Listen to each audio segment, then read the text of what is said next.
Hello everyone, welcome to another episode of Connect on Krypto Street TV, the platform where we dive deep into the minds of innovators and visionaries shaping the future of technology, blockchain, cryptocurrency, and finance. Every week we bring you exclusive interviews with founders and leaders from the most exciting startups and companies in this fast evolving industries. Today we'll be having an interactive section with the founder of CHL Africa. Now, CHL Africa is a company that provides sustainability solutions for small and medium-sized enterprises in Africa. Let's learn about her journey, vision, and leadership behind the success of CHL Africa. Good to have you, Emma. Thank you. You're so welcome. Much. Okay, so when I was giving the name of the person I was going to be interviewing, I had to do a little bit of research about your company, and I saw CHL Africa. Please, can you tell us what CHL Africa is and also introduce yourself? All right. Hello, everyone. My name is Ayomide Fasan Olanipekun, and I'm the founder of Charles Haven Limited, also called CHL Africa for short, right? And at CHL Africa, like she rightly said, we are providing sustainability solutions to small and medium-sized enterprises in Africa. Particularly, our reach is in Nigeria, Kenya, and Uganda for now, but we have the aim of reaching as many African countries as possible on the long run, right? So what do we do in plain terms, right? We are like a support system for SMEs in Africa. We've seen that the economy of Nigeria, about 90% of that stems from small and medium-sized enterprise. And we see that most of them don't last beyond 3-5 years or 2 to 3-5 years at the end of the day. And just doing some research and market survey, we found out that some of them lack of access to finance, some largely it's even the structure, the operations. They don't even know how to do business, basically. So what we are doing is bridging that gap of knowledge or information. And for them, of course, the Nigerian situation is there, or Africa generally, there are not enough jobs out there. People are innovative, our minds are very creative, and we want to build something for ourselves. So how do we help them close that gap with offering brand solutions, impact solutions? Say they want to improve their branding, their corporate comms, HR, operations management, amongst other things. So even if you just have an idea and you are like, okay, I want to start something, how do I go about it? CHL Africa is that plug that you can reach out to help you think through and provide advisory solutions. And audio particularly, I think that's what stands us out from others, to say we are handholding. We are not just giving you advisory or developing strategy and dropping it on your desk, but we are handholding you through the process of making sure that that strategy becomes implemented and you see result eventually. Thank you. Wow. That's quite a journey. Okay, so what inspired you to start CHL Africa? Were there a particular moment or experience that triggered your decision to focus on sustainable development and community welfare? Yes, there was, right. So interestingly, CHL Africa started as a blog. I just wanted to write and motivate people. Wow. Then that was as way far back as 2015-ish. Then 2018, I went for service and just understanding a bit more about life, work, young people, and what makes us tick, right? And of course, the general, there's no work, there's no this and all of that. And I see many people just start up businesses on the side that have very high potential of becoming bigger, of becoming something much more bigger, right? But because they have limited knowledge and all they're just solving for at the moment is, let me just have extra cash, let me just have extra cash, side hustle amongst other things, right? So I thought that I'm very good at organizing, I'm very good at planning. So if I translate that skill into solving SME problems, maybe Nigeria would be a lot more better. Maybe Africa would actually have much more sustainable businesses, yes, that would last or stand the test of time and will actually ultimately increase Africa's development. So for me, I'm very passionate about Africa, passionate about the government. If we say one they are trying, okay, let's say they are trying, but what is within our own control that we can do, right? So that's what inspired that okay, since young people are very interested about making businesses, how can we strengthen this interest already and passion that they have and make it stand the test of time and last longer? So that's what led to CHL Africa, basically. Okay, Ma, so that's very impressive. I know for every business, there are a lot of challenges. Can you list out some of the challenges you face when you started your business? Okay, all right. So one of the challenges that we face is actually getting people with the right set of skills to work with, and that's around human resource.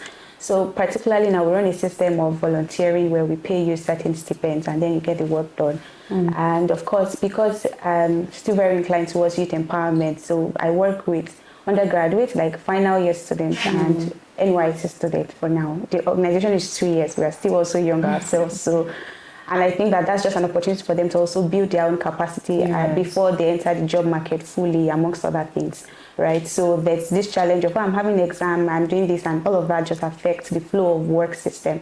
Then maybe another challenge I would have is probably consistency of clients. So, so far I think we've engaged about 3 businesses that we work with, and we are still currently working with one particularly on a retainership, right? But of course, the inflow and outflow is not super regular. And I think that also affects, that also is stemming from the fact that there is still less, we don't have that full commitment or full committed team working. Everybody works remotely, right? I don't think any one of them is in Abuja, aside myself, right?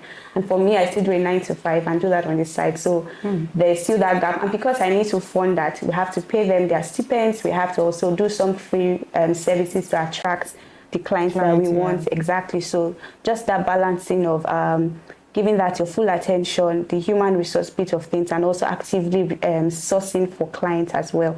But this year we are already beginning to start to apply for grants, right, to see if we can also just take on some of the social commitment courses that we're passionate about, quality education, decent, that's SDG 8 now, decent work, no poverty, which is SDG 1, and then African development, that's people-driven development, which is the AU's Agenda 2063 Aspiration 6 as well.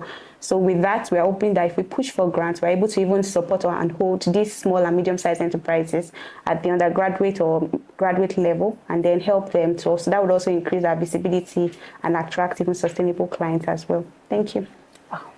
Thank you too. Okay, so how do you ensure CHL Africa stays adaptable and innovative in a rapidly changing global climate? Okay, so one way is learning. I'm currently running a master's in entrepreneurship and innovation at the Rome Business School. And the sole reason for doing that is because of CHL Africa, right? Just understanding how business work, what's the world of operations, management, strategy, and all of that, so that we are also better equipped yourself to even equip other SMEs as it were. So yeah, learning and innovation one. I join a lot of webinars, take a lot of certifications, courses online, whether it's LinkedIn free, paid, I'm learning. Exactly. So because I like to read anyway, so I guess that's easy for me, right? Then how I met you also at the Founders Friday, so I just try to plug myself in all of those type of things to just hear what people are saying. How are these people doing it? How did they get here? How did they also make sure that their business is 5 years plus, amongst other things, right? So learning basically for me. Okay. So as a founder of CHL Africa, how do you maintain a balance between the social mission of your company and the need to stay afloat financially? Okay, yeah. So the social cost or social commitment is at the very heart of what we do at CHL Africa, because CHL Africa is actually a social enterprise, right? So in fact, I think we are doing more of that than the actual staying afloat in business. So I think for staying afloat, I just bootstrap, use some of my money, some money from businesses that we get and all of that, right? But that social bit is still at the core. I remember at She Leads Africa, I was part of the iGrowth coaching program last year, and I had to pitch CHL Africa's business. I remember one of the feedback was that, in Nigeria, they don't really pay. People don't want to hear that you're putting like 10% of your profits into social costs. Like they won't be interested in investing amongst other things.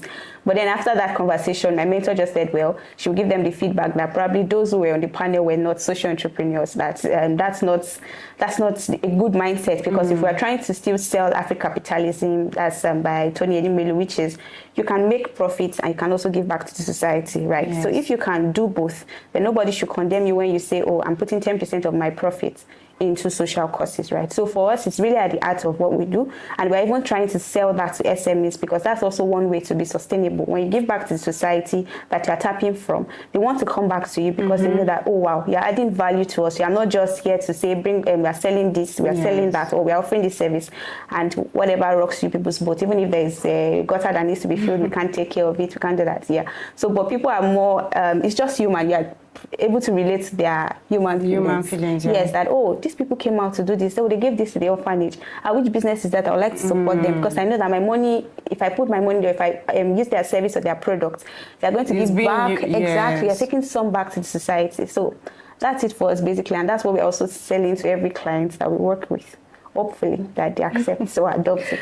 Okay, so for every company, their main focus is to get good team. So how do you ensure your team and partners align with the value of your company?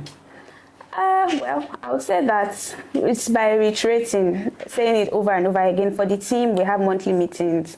They are a part of it. As I'm learning, if I'm seeing an opportunity, I'm sending it to the group to say, everybody, this is something, tap into it, or this is an activity that you people should do. So even now, I'm beginning to delegate work to say, okay, you are going to be in charge of this.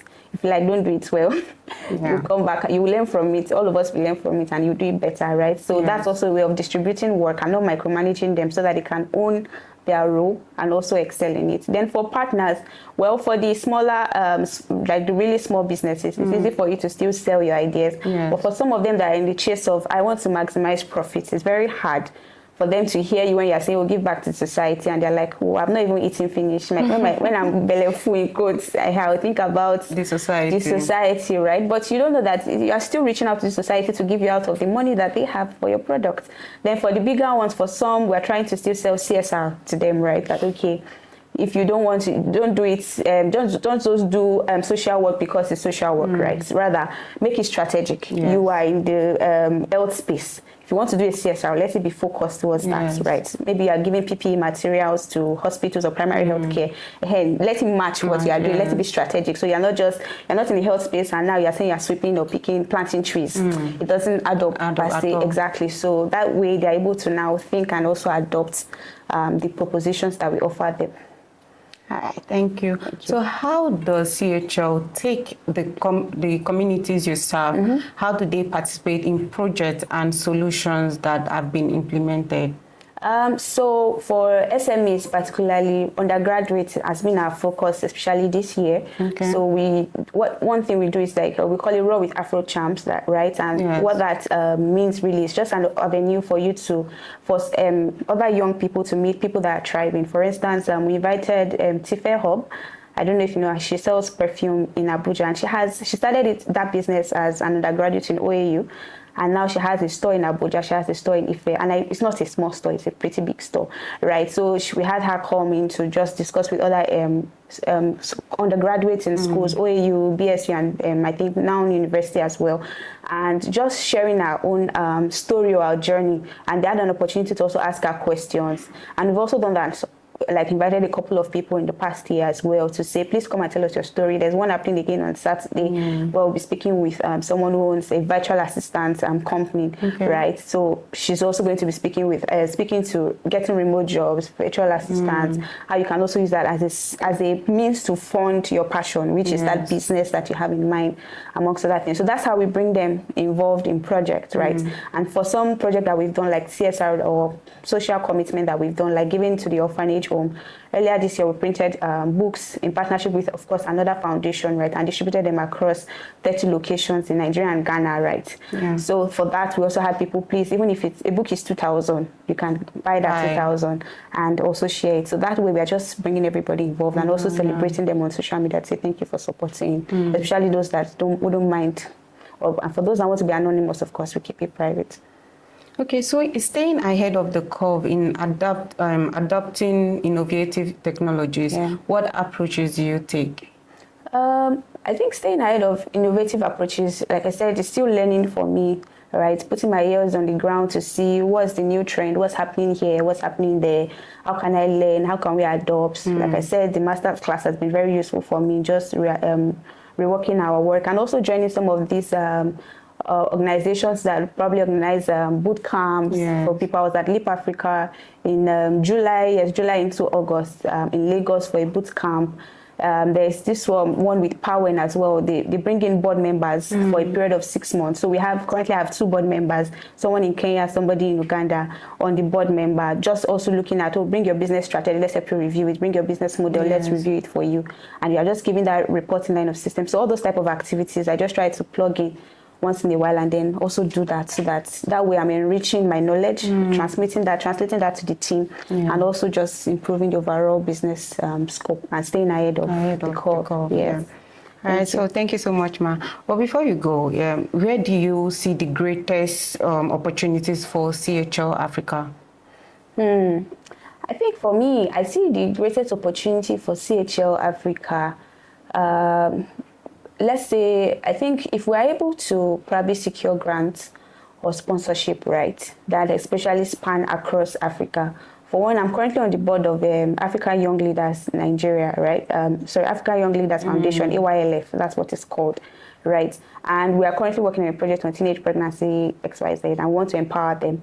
I imagine that if eventually we get funds for that project and then CHL is brought on as a partner, we're able to just spread our tentacle across 6 countries in Africa automatically. Okay. And that's like a very big leverage. So, and I think people appreciate results. So when they see that type of story out there that, oh, this organization has helped 10,000 businesses across 6 countries, they won't hesitate to reach out to you. So it's just finding that leverage that will just put us in the spotlight ultimately, right? And of course, trusting God to do His own best, of course, in the process. You do your own and leave the rest for God. Exactly, yes. Okay, so Ma, thank you so much for sharing your inspiring story with us. It's clear that CHL Africa is making a meaningful impact on the communities you serve. But before you go, is there any other thing you would like to share with us, like advice for upcoming entrepreneurs? Okay, yeah, there will be one for upcoming entrepreneurs, right? Is to say that it's not easy, right? I don't think that the entrepreneurship part is easier than the 9 to 5. No, they both have their own unique challenges and unique opportunities, right? So if you don't have the capacity to stay full-time entrepreneurship, there's no harm in getting a 9 to 5 job and funding your side also, till your side also gains some certain momentum, and you can tell yourself, okay, I'm fine, I'm good. I can just focus on this 100% and get results, right? And also, there is no barrier to learning. There is no obstacle, right? Give it your full attention. If you want something to grow, to succeed, if you want to become the next Aliko Dangote Foundation or the Dangote business, Dangote Group, or the big businesses we see out there, or the multinationals, you have to put in the hard work. And yes, sleepless nights is involved. You have to read, unlearn, relearn, like they say all the time. So there's really no end to learning. I think that's how I'll put it here. And I wish you all the best and success. Thank you. Thank you so much. And we at Krypto Street TV wish you all the best as well. So guys, here you have it with Mrs. Ayomide on Connect on Krypto Street TV, the platform that gives you the latest update on cryptocurrency, blockchain, and technology. To know more about what is going on the crypto space, please don't forget to subscribe to our YouTube channel or visit our website at www.kryptostreettv.com. Till we see you next time, I remain your host, Emilia. Bye-bye.